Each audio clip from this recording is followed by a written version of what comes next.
Poet in a Box by Mara Espada. For Brandon.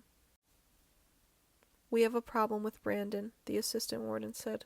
He's a poet.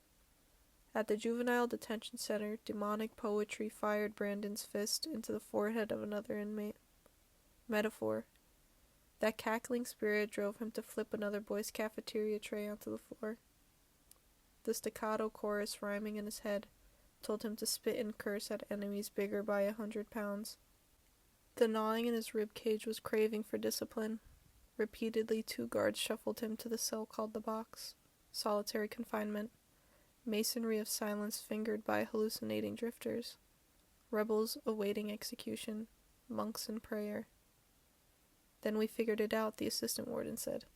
He started fights so we'd throw him in solitary, where he could write. The box. Their poetry was a grasshopper in the bowl of his hands.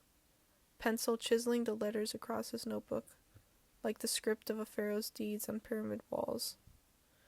Metaphors spilled from the light he trapped in his eyelids, lamps of incandescent words.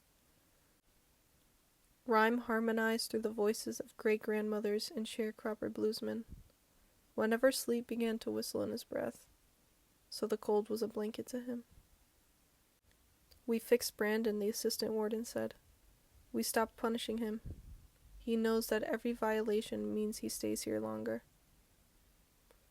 Tonight there are poets who versify vacations in Tuscany, the villa on a hill, the light of morning. Poets who stare at computer screens and imagine cockroach powder dissolved into the coffee of the committee that said no tensure.